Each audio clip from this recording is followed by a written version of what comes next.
Welcome back to the channel, folks. Mr. H here for a video on Pet Sematary. Now, this actually came to me courtesy of my friends over at dreadcentral. I'll link their article down below. And look, I am going to be reading just parts of the article, so if you want to just go direct to the source, go check it out. But I would encourage you to go check out the source anyway.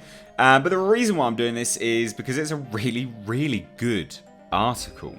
The title is Jud Crandall actually a villain in Pet Sematary 2019?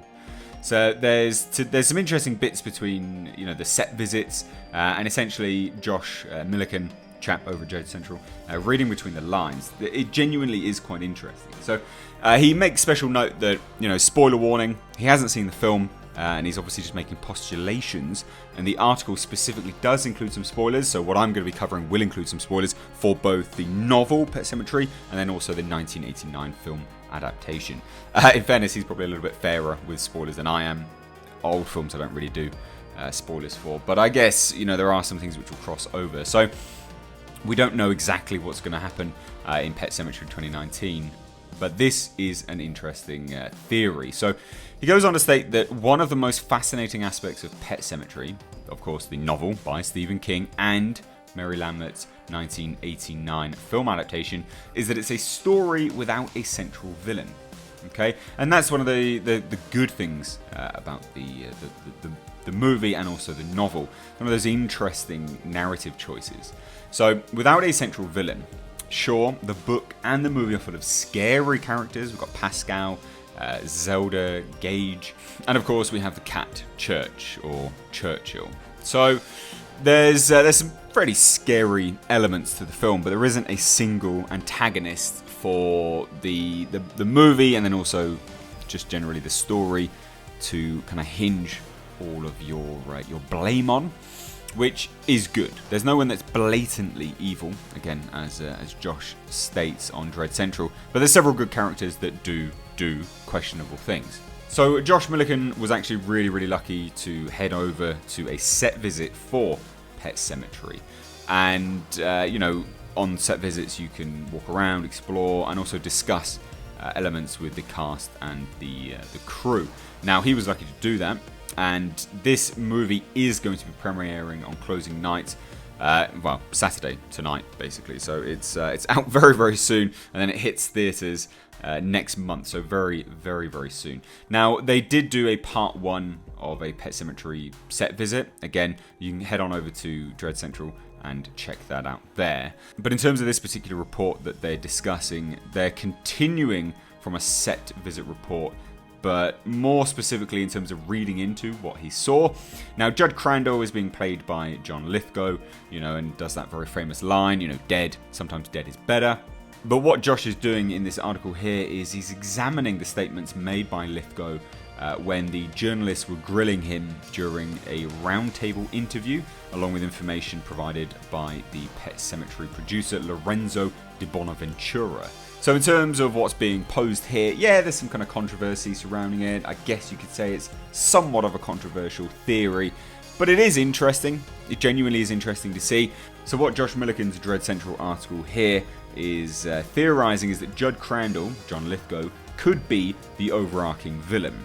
So how does this theory even come to be? How is this becoming a theory? Of course, we know that Jud Crandall in Lambert's Pet Sematary was hugely good. He was just a force for good, played by Fred Gwynne. And in that performance, it became incredibly iconic. Of course, again, sometimes dead is better.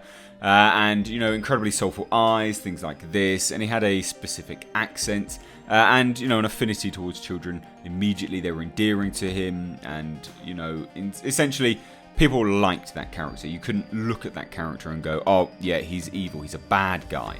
But again, it's really important to remember that Pet Sematary was an adaptation, as is this new one. So there will be some liberties with the source material. Hopefully, it will be good to have some liberties. We don't want it to be an identical story, because then we've seen it all before.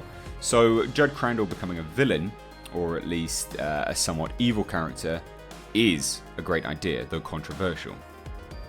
dreadcentral's article makes note of some significant differences between Lambert's Pet Sematary and then, of course, the new Pet Sematary. The trailers have already revealed that it is in fact Ellie, not Gage, who gets hit by a truck and then becomes reanimated. So quite a big difference there. There's also been some hints of a Wendigo, a creature from Native American folklore that is featured prominently in King's novels. And then it was absent, of course, from Pet Sematary 1989 for numerous reasons. So it is prudent to assume that Lithgow's Jud Crandall will be different in many respects from Gwyn's portrayal of the same character. Again, it's important to say that this is an adaptation. There will be some liberties, and why would we want to see exactly the same film? So I can definitely run with this train of thought that Josh Millican is having here. And Josh Millican himself was actually able to interview Lithgow on set, and he can confirm that there are differences, and they are indeed profound. So for starters, Jud Crandall in 2019 won't actually have the signature main accent that made Jud Crandall from 1989's film something of a tender counterbalance to the senses of intense terror. So Lithgow stated that we talked about the accent, we tried it many different ways, I did a whole reading with the main accent, but he personally felt that even people who are from Maine, even actors who get it absolutely right, an accent like that kind of takes you out of the story.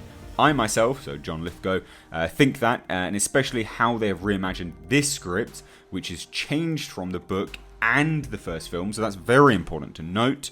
It has evolved, and Jud has become a more serious character, in a sense. He is a character in the pull of a kind of deep, deep regret, deep guilt, great longing, great feelings of loss, love. And because of that, I just felt he had to be a very genuine person. Listen, I have my Boston roots, my father was born there, all my uncles and aunts were from there, and I went to Harvard, and I know Boston well. I can do an accent. But as soon as I start, that's all you're listening to. So again, from that quick interview excerpt, few things to note. He's a character with deep, deep regret, deep guilt, great longing, and great feelings of loss. Very, very important elements to note about his character. And then further to that, the producer, Lorenzo de Bonaventura, explained that Jud's character was given intense attention during the Pet Sematary's development stage. He stated, "The one thing that I always struggled with in the book and in the movie was Jud's reasoning behind telling Lewis about the burial ground, or taking him to the burial ground. It was an interesting process to go through the development of it, because we kept trying to find a rational reason. This is why Jud would do it. But what we ended up on, which I think is an incredibly satisfying result, which is an evolution, I'll say, from the book, is that Jud is this lonely man who suddenly has a family that moves in, who touches his heart. So it's an emotional decision he makes, not a rational one." Now, obviously from this, Josh Millican then begins to read the lines, and he states that in Lambert's Pet Semataries, Jud's motivations for telling Lewis about the cursed burial grounds beyond the branches and brambles is never explicitly discussed, but he seems to have come from a place of genuine caring, and later on seems to genuinely regret his decision. So we accept when Gwyn's Crandall sums it up succinctly, explaining he was only thinking of Ellie and how sad she'd be over her death of her cat Church. Now this makes Bonaventura's statements incredibly intriguing, because we can at least begin to suspect Jud Crandall in the 2019 version has an agenda, unlike in the 1989. But of course, what could it be? What could be the motivation and the agenda there? It's interesting again that he states that it's an emotional decision he makes, not a rational decision. Again, really, really important elements to take home from this. Now, in terms of the trailer, this is where it starts to get really, really interesting, paired with John Lithgow's comments of deep, deep loss, deep, deep regret. Mrs. Crandall is potentially going to be appearing in 2019's Pet Sematary. Why? Because there's an old woman in the film's first trailer, which could be Jud's wife. Now, if you look at that woman, she's in a chair, looks like it's got wheels, looks like her hands are in pain, she's kind of wringing her hands together. So it could be that Jud Crandall, again, as per Josh Millican's article here, has been emotionally wrecked watching his beloved wife deteriorate. And that is why he knows of the burial ground, he knows the legends of it to reanimate the dead, and he may not be willing to put his wife there first, So as he sees the Creed family go through, incredible tragedy with the loss of their daughter, that is what causes him to suggest to them the burial ground and essentially just watch and see whether the legends are true. That's potentially what's going on here. He does state that it's an emotional decision he makes, not a rational decision, which would make perfect sense. He sees that, he sees them go through all that pain, and he just goes, right, okay, let's use them as guinea pigs. Let's tell them of this burial ground. Let's go and see whether I can then reanimate my dead wife. So there you go. What do you think about this? I personally really like this theory. I don't normally just read off articles, but I really, really did like this theory. So I wanted to bring you this. Again, full credit goes to dreadcentral and Josh Milliken. Go and check them out and make sure to give Josh Milliken a follow over on Twitter. Thanks so much for watching. Drop all your thoughts down below.